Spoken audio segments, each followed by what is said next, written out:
group socialization if you're letting your kids stay in the car with you at the school bus stop. Laurie says, I walked to school. The high school was just under a mile. We walked in heat, cold, and rain. We loved that social time before and after school. See, that's what I'm saying. My kids walked to the bus stop. If they dawdled and missed the bus, they walked. And they did not miss the bus more than once. Denise says, I walked to the bus stop and took the bus with you in middle school. That's right, Denise, we did. We took the same bus. Anne Marie says, the stop is pretty far. We tried a few times to walk, but that would mean leaving the house super early. So we drive. Occasionally, I drive Connor to school. It depends on the situation and if the bus is on time.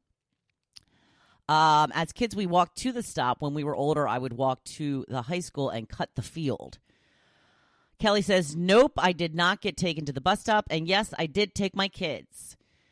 Shar says, no school buses. Whole town walked. Only time we were ever on a school bus was for a trip. My kids rode the buses. Beverly says, my parents drive me to the bus stop. Oh, hell no. Megan says, nope, we walked. I walk my little guy, but I drive my older son to school. Jen says, I think my mom did it one time and then said, you're on your own.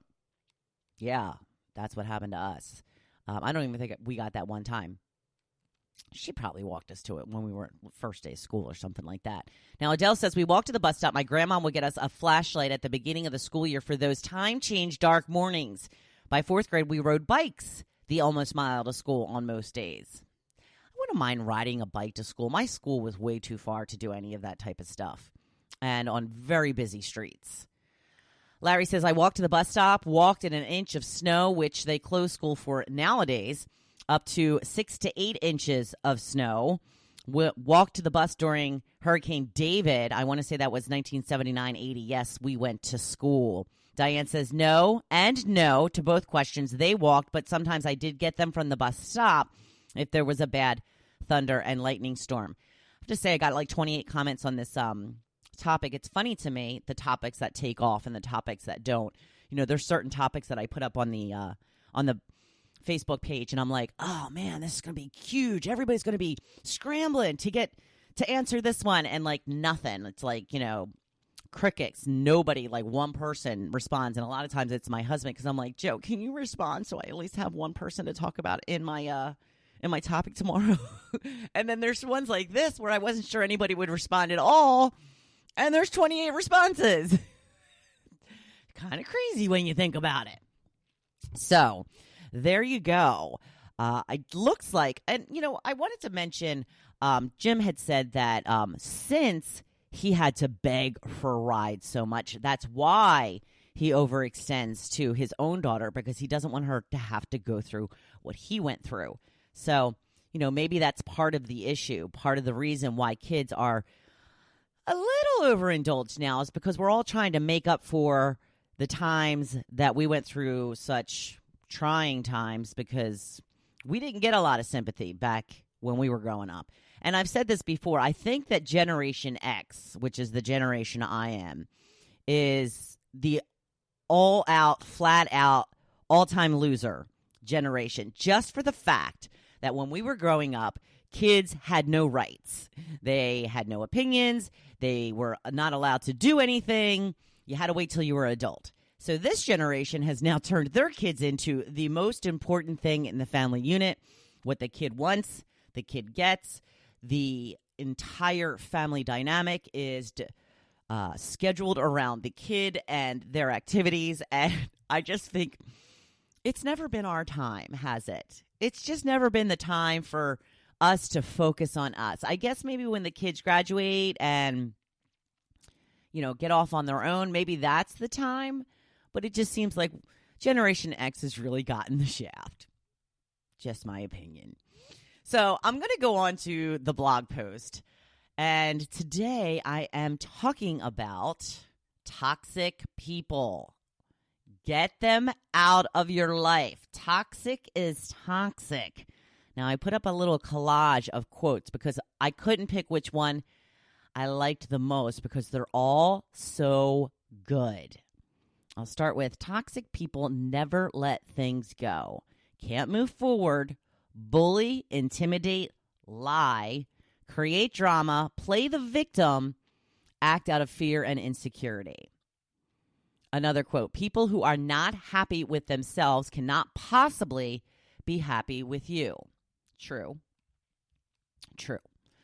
Sometimes you need to give up on people, not because you don't care, because they don't.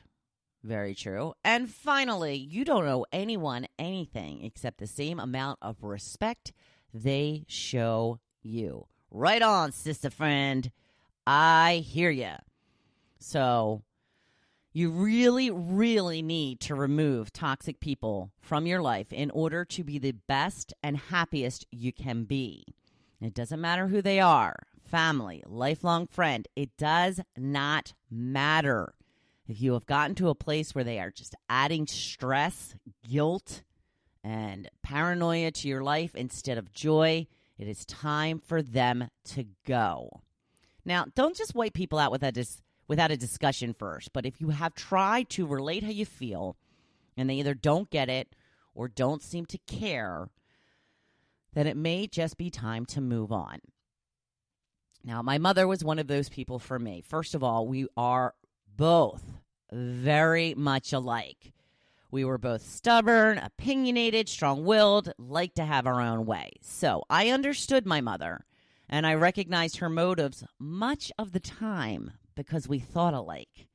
Now, as we grew older, my mom seemed to have these expectations of her children to rally around her and make her the center of our lives. She was heartbroken when my sister moved across the country, and then a few years later, my brother also moved far away.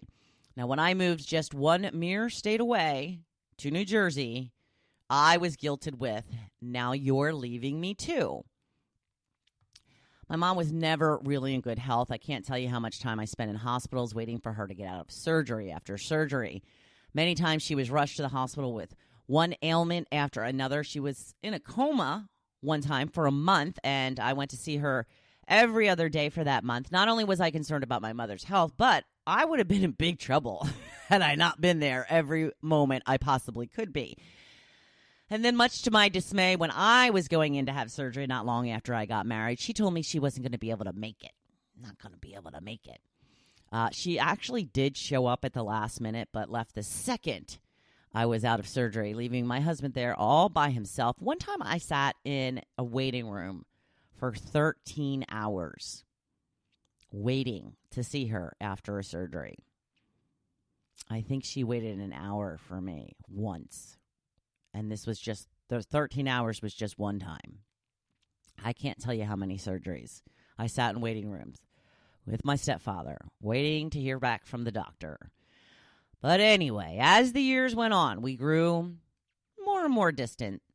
Now, I realized that if I didn't do exactly what she wanted me to do, I would be on the naughty list. I was still there for every holiday, unless, it was a planned one at my in-laws' house. I still made sure to see her when I could. We weren't close. She was a big complainer. She was very negative. And as you know, I've been trying my whole life to get away from that kind of thinking. And I told her that it made me not want to be around her because negativity could pull me in like quicksand. It was so much easier for me to just be negative because it was how I was used to being. And it felt good to me to just play the victim. That's the easy way. But I had to work really hard to try to look on the bright side. And it took every ounce of my being to do it at times. But she was who she was, and she did not change. Now, maybe I shouldn't have expected her to change, but at least I told her what my issue was, and maybe she could have understood a little bit. Sometimes, maybe, I don't know, maybe it's asking a lot. I know she thought it was asking a lot because she didn't even attempt to change. But I felt I was still there for my mom when she needed me most. I still went to see her in the hospital, like I said, when she ended up there. When she moved homes in her 70s, I packed up about half her house while she sat on her computer and played games. When there were issues going on with the sale at the last minute of the house, I was on the phone with her every day, talking her down, like every day for 2 weeks. She was like, it's still not going through. It's still not going through. I'm backing out. I'm doing this. I'm doing that. I'm like, Mom, calm down. It's okay. It's okay. It'll work out. It will work out. However, when Joe and I bought our dream home at the shore, she didn't even call to congratulate me or see how things were going. So, obviously, my mom had become toxic in my life. She consistently hurt me over and over again in the last few years of her life. I had numerous conversations with her about the things she did that made me feel bad, the times she acted like she cared more about other people in her life than me, her daughter, which was often. I told her that I felt like she treated other people than she treated me.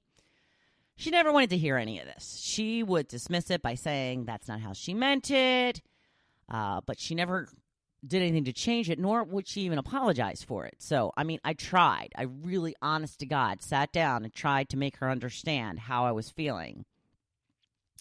She also made me feel bad and guilty about the state of our relationship. She was a master manipulator and knew how to make me feel just awful. She was good at it. I always felt like the worst daughter in the world. I kept my distance when I could because I always felt bad about myself after our interactions.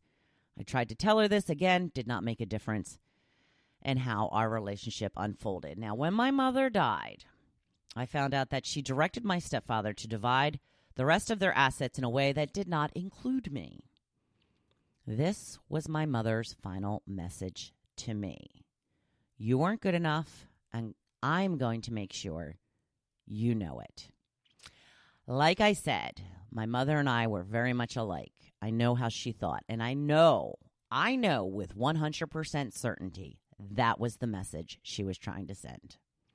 And I hope you never have to know how it feels to be left out of a parent's final wishes. The thing that kills me most is how she obviously wanted to get in that one last slap, one last twist of the knife in my back. And this is how she wanted me to remember her? Because, of course, this is going to be my last memory of my mother. The last action she took to show and prove to me what a horrific daughter I was. I'm not sure how she wanted to be remembered by me, but it's not good ones. So looking back, which of course, 2020, I wish I would have just cut ties with my mother years before. I contributed to our relationship as much as I could while preserving my own health and happiness, and yet, still not good enough. I know for a fact I tried harder than she did. In fact, I don't think she tried at all those last few years. So I spent all those years feeling bad, feeling guilty for not being good enough. And then she proved me right. No matter what I did, it was never going to be good enough for her. And I got to say, now that she's been gone for a little over a year, I feel like a weight has been lifted off my shoulders. I no longer feel like a horrible person for being a horrible daughter. And here's the thing my mother could never admit to. She was a pretty horrible mom those last few years. I'm not claiming to be a terrific daughter. I don't think I was the greatest daughter. I think I did the best that I could in the situation that I had to deal with. I would like to think that if my mom really knew how this would have affected me, she would not have done it. But I'm not sure because, like I said, I really do think that she was trying to send me a message. Received. What I do know now is that I am a much happier person, and I never feel like that horrible human I used to feel like on a regular basis when she was still here. I'm not sure if I would have been happy cutting ties altogether, because then I would have always been like, I still would have felt like a horrible daughter, but I wouldn't have been shocked to be cut out of final wishes, and I wouldn't have, spent so many years feeling awful about if I was doing enough and the kind of daughter I was. But I think that I still would have had a sense of uneasiness with the fact that I wasn't having a relationship with my own mother and that she was okay with that as well. But again, hindsight 2020. So I can only give you my story as an example. Take the lessons I have learned, apply it to how you can have it help you the most. I do know that I feel much better about myself and my life since this toxicity has been gone.